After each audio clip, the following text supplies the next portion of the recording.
students, welcome back to online classes, and we were discussing about the chapter 12, that is some basic concepts of organic chemistry. And in this chapter we were discussed about the classification of hydrocarbons, and today I am going to tell you about the branched and unbranched hydrocarbons. तो सबसे पहले हम बात करते हैं branched hydrocarbon की, branched hydrocarbons की। तो देखो, समझ ही गए होंगे आप, और आपको पता भी है कि ब्रांच हाइड्रोकार्बन क्या है। और हमने 10th क्लास में बात करी थी एल्केन्स की, तो मैंने आपको बताया था कि CH4 ये क्या होता है, मीथेन। क्या होता है, मीथेन। फिर आता है CH3 यानी कि 2 कार्बन वाला होता है इथेन। ठीक है। फिर मैंने कहा था कि 3 जो कार्बन अगर जुड़ते हैं आपस में तो इसे हम बोलते हैं प्रोपेन। प्रोपेन के बाद में 4 कार्बन आते हैं तो इसे हम बोलेंगे ब्यूटेन। ब्यूटेन के बाद में 5 कार्बन होंगे,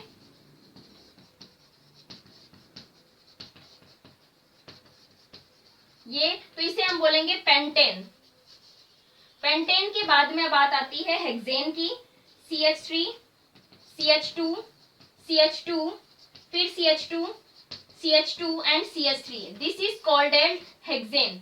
यहाँ तक मैंने आपको 10th क्लास में बताया था और लर्न करने के लिए बोला था कि एक कार्बन वाला जो हाइड्रोकार्बन होता है उसे मीथेन बोलते हैं, 2 कार्बन वाले को इथेन, फिर प्रोपेन, ब्यूटेन, पेंटेन, हेक्सेन। ठीक है। तो देखिए, एक कार्बन में कभी भी ब्रांच की पॉसिबिलिटी नहीं बनती है, 2 कार्बन में भी ब्रांच की पॉसिबिलिटी नहीं बनती है, 3 कार्बन की बात करते हैं तब तक भी ब्रांच जैसी कोई पॉसिबिलिटी नहीं बनती है। ब्रांचेस कहाँ से शुरू होती है, ब्यूटेन से। कहाँ से शुरू होती है ब्रांचेस, ब्यूटेन से। अगर हम 4 कार्बन लेते हैं, चलिए इन तीनों को मैं मिटा ही देती हूँ क्योंकि इनमें ब्रांच जैसी कोई सिचुएशंस या कंडीशन नहीं बनती है। अगर मैंने 4 कार्बन लिए हैं, अगर ये 4 कार्बन इस तरीके से स्ट्रेट चेन में है जैसे कि यहाँ पर बनाए हुए हैं, तब ये बोला जाएगा अनब्रांच्ड, क्योंकि यहाँ पर कोई भी ब्रांच नहीं है। ठीक है। तो ये तीनों ही किसके एग्जाम्पल है, अनब्रांच्ड हाइड्रोकार्बन के, क्योंकि यहाँ पे कोई ब्रांच नहीं, स्ट्रेट चेन कार्बन की दिखाई दे रही है।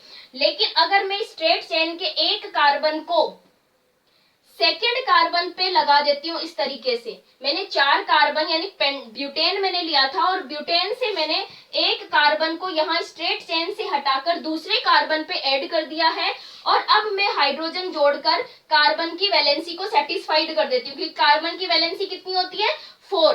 तो इस तरीके से देखिए, इस कार्बन की वैलेंसी 4 कर दी मैंने, इसकी भी 4 हो गई, इसकी भी 4 हो गई, यहाँ पर भी कार्बन की वैलेंसी 4 हो जाती है। अब देखिए, हम अगर स्ट्रेट चेन लेते हैं तो ये तो हो गई हमारी स्ट्रेट चेन 3 कार्बन की, तो ये 3 कार्बन तो स्ट्रेट चेन में आ गए हैं, लेकिन ये एक कार्बन स्ट्रेट चेन में नहीं आएगा। आप कैसे भी लेने की कोशिश कर लीजिए, लेकिन इस सीधी जो स्ट्रेट चेन बनती है कार्बन की, उसमें ये कार्बन कभी भी नहीं आ पाएगा। तो इस कार्बन को हम बोलते हैं ब्रांच। यहाँ जो ये कार्बन है उसे हम बोलेंगे ब्रांच, या हम और क्या बोल सकते हैं इसको, साइड चेन, और हम क्या बोल सकते हैं इसको, साइड चेन। ठीक है। और जो ये स्ट्रेट चेन है कार्बन की, इट इज नेम्ड एज या कॉल्ड एज पेरेंट चेन। इसे हम क्या बोलेंगे, पेरेंट चेन। ठीक है। ये आ गई 4 कार्बन के लिए ब्रांच की बातें। अब हम बात करते हैं 4 कार्बन के बाद में, ब्यूटेन के बाद में हम बात करते हैं 5 कार्बन के लिए। तो देखिए, 5 कार्बन जब होते हैं तो अगर हम अनब्रांच्ड बनाते हैं तब तो ये 5 कार्बन इस तरीके से हो जाएंगे। ठीक है। अगर मैं इसकी ब्रांच ऐड करती हूँ तो देखिए, ये यहाँ से मैं इस कार्बन को, एक कार्बन को हटाकर अगर सेकंड नंबर कार्बन पे ऐड कर देती हूँ। अब आपके सामने एक बात आ रही होगी कि मैं सेकंड कार्बन पे ऐड क्यों कर रही हूँ, क्योंकि अगर मैं इस कार्बन को फर्स्ट कार्बन पे ऐड करूंगी तो देखिए, ये अगर मैं इस कार्बन को अगर ऐसे सीधा करती हूँ तो ये स्ट्रेट चेन में ही आ जाएगा।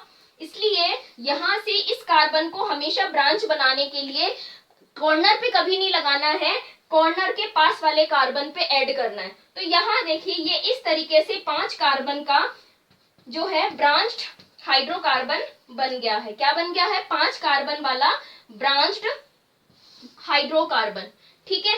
अब इसमें देखिए ये 4 कार्बन तो क्या आ गए हैं, स्ट्रेट चेन में आ गए हैं, जो तो बोला जाएगा पेरेंट चेन। और ये जो एक साइड में आ रखा है, it is named as branch और साइड चेन।